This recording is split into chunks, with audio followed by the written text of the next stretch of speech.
Please note that any explanation of the psilocybin experience will never justify the real thing, and I also do not condone the use of any psychedelic substance. This video is purely for entertainment and educational purposes only. I will do my best to portray the psilocybin experience based on different dosages, which does make a dramatic difference, as well as describing the unique characteristics of the psilocybin experience compared to other psychedelics. All descriptions in this video is a combination of common trip reports as well as my own subjective experiences.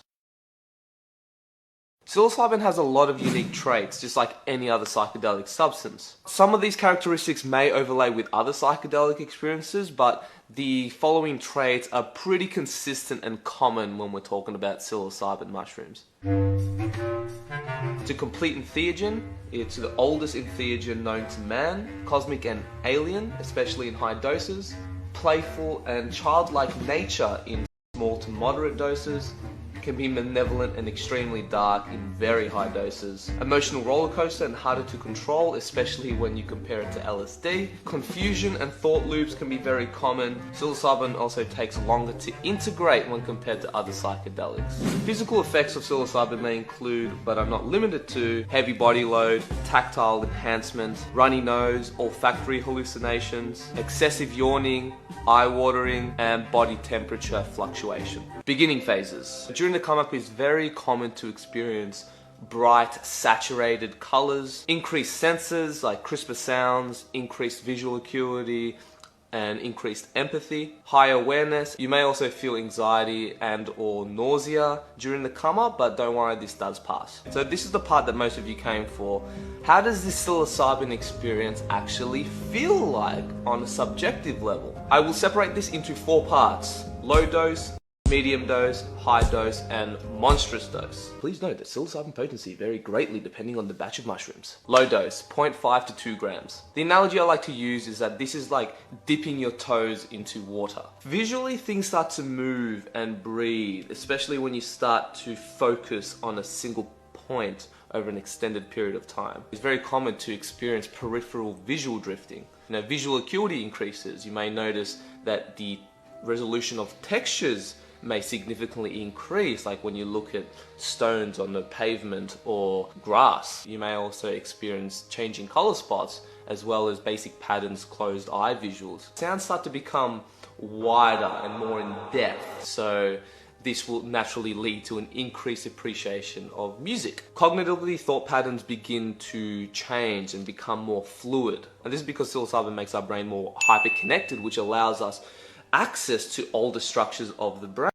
This may result in old memories and insights to come up, like old childhood memories or even dreams and stuff like that. You may also feel like you're in a very light dreaming state. The veil of separation begins to slightly dissolve, so you may feel more connectedness with yourself and others. This will also result in a significant increase in empathy and creativity, as well as your emotions being amplified. So if you're feeling happy, you're going to feel really happy. If you're feeling sad, you're going to feel really sad. I've noticed in these low doses, things start to have a bit more life and color to it. Almost like the universe gives you like these HD goggles. Nature is especially awe-inspiring. It's almost like looking at the world through the eyes of a child, where everything is so amazing and beautiful. This is more of a fun recreational dose. You also may feel like deja vu, like you've been there before, which can be a very weird feeling. It really is like rediscovering the world and connecting with your inner child. From my experiences with these low doses, I remember always like giggling like a little kid and being amazed with everything and having this bliss and joy just radiate throughout my body.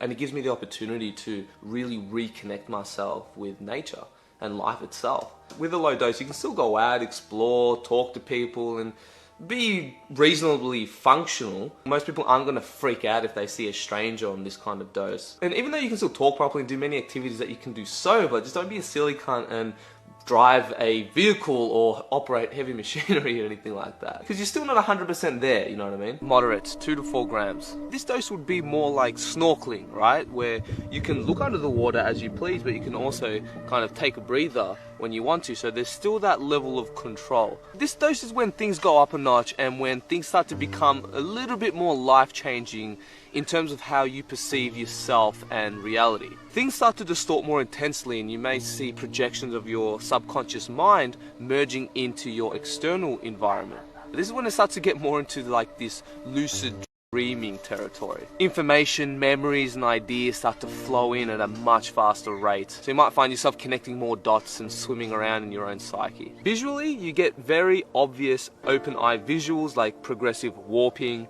direct visual drifting, color shifting, and may also see ancient cultural patterns. It's common to feel a heavy body load and weird bodily sensations. Like I personally get like this clammy coldness followed by this feverish heat. This is what the Tibetans called water sinking into fire. Ego starts to diminish, so much so that you may start to experience ego dissolution, which usually leads to existential questions about reality. You also start to lose sense of time, usually slows down. Higher awareness of self, which is useful for objective analysis. You can also get very high sensitivity to emotions. In the low to medium dose, mushrooms can be very playful by nature, so it can be a joyful experience just swimming around and exploring your unconscious mind. However, because you're more susceptible mentally, emotionally and spiritually, it is highly recommended that you get a trip sitter and have 0 interruptions. Body load can get significantly heavy, so it may be difficult to walk. Also, eye-watering and runny nose can be more intense, as well as olfactory hallucinations. When I'm on shrooms, my skin has this very weird, bizarre scent to it that is just indescribable. Very similar to ayahuasca actually, which is interesting to note. Personally, my body temperature always goes up and down as well, and what I've noticed that in this dose range, it makes it very easy for you to step outside yourself and really objectively analyze yourself. And because of this, moderate doses are commonly found to be very therapeutic in terms of letting go of past traumas and anxiety. 46 grams. So this is like scuba diving and the surface of the water gets sealed shut and there's just no turning back.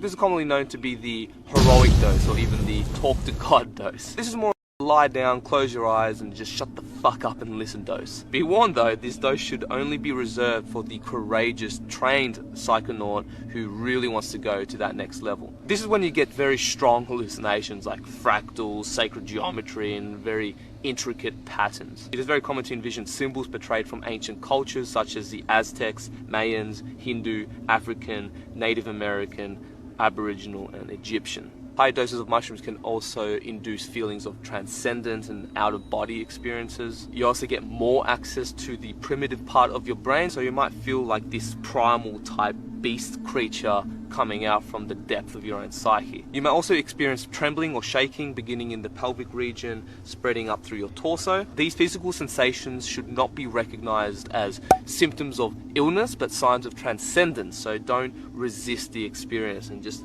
let it out, man. On this level dose, it gets increasingly harder to walk. You can also get feelings of unity and interconnectedness. The speed of universal downloads go up a notch, so you may feel like this intense defragmentation going on. It's normal to feel these distinct sentient beings contacting you using this non-language form of communication, but you can somehow understand. It's like so fucking mind-blowing. 100% ego death is possible on this dose, but very unlikely, as most will never reach this state using this dose alone. When you go up to the high doses, I've noticed that mushrooms no longer have like this playful childlike nature to it when you're looking at the low to medium dose. This is when mushrooms start to become a little bit more unforgiving. They can be very merciless in showing you how much of an asshole you really are and pointing out all the negative personality traits that you need to work on. And at least with me anyway, and I remember getting like this very strong sense of these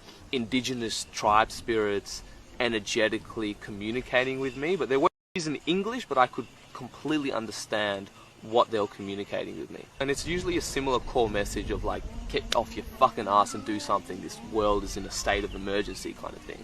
Higher doses will definitely cause more intense catharsis. I find myself purging in various different ways, from crying to yawning to burping to, I've never thrown up, but some people do, even screaming, and all of this can be very healing because you're energetically releasing all this blocked energy or trauma, you know, whatever you want to label it as. Thought loops and confusion is very common on this dose, and it's also very hard to speak properly. Like I personally struggle just to string a sentence together. But yeah, high doses are very intense and definitely not for the light-hearted.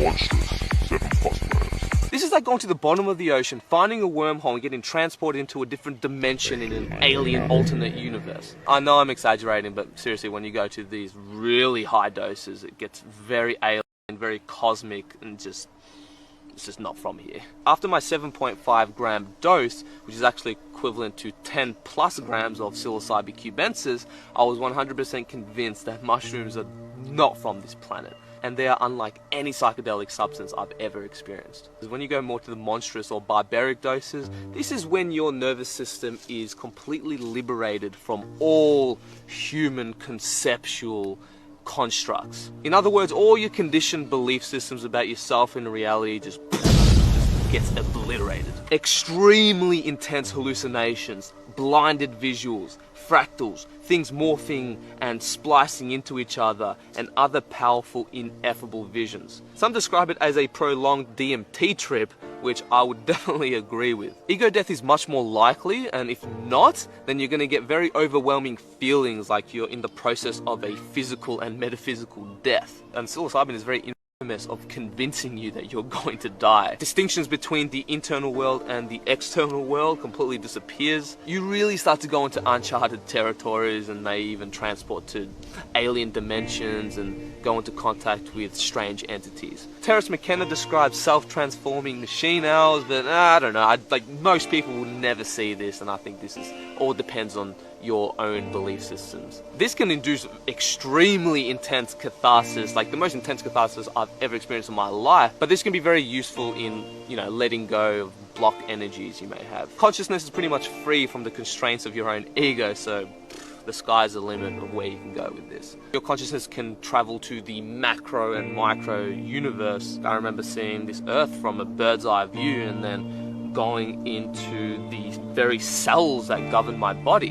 And I remember going through this metaphysical death where my physical body was literally disintegrating, at least from my perception at the time. And like I said, it was the most intense form of catharsis I've ever experienced in my life. Like I've never sobbed or even screamed like I did that night in my entire life. And I remember perceiving these very distinct shamanic entities there to help me, like heal and clear away all this negative energy I had within me. I think it's important to note though that extremely high doses of psilocybin may induce these experiences of primordial information downloads from the universe, but I think a lot of it is irrelevant to humans and this physical dimension. And what I mean by this is that you might get access to these cosmic Akashic records and all that and get all this alien information which is just impossible to decode and integrate in a practical way in human life. It would almost be like teaching calculus to a dog, so it's pretty fucking irrelevant. So yeah, a lot of what's going on during a heavy mushroom trip is not something that the human mind can logically understand. Most of it is happening on a energetic, emotional, primal level. Personally, this is why I think psilocybin usually takes a lot longer to integrate when you compare it to other earth-based medicines like ayahuasca and San Pedro. Like, it takes me months to fully put all the pieces of the puzzle together after a heavy mushroom dose. Whereas with San Pedro or ayahuasca, the next day I'm pretty set on all the insights that I learned. Whereas after mushrooms, I'm like, what did that mean? Like, what the fuck? And then a month would pass and I put these two pieces together. I'm like, oh, okay, so that's what that meant. And then another few months would pass and be like, oh, no shit.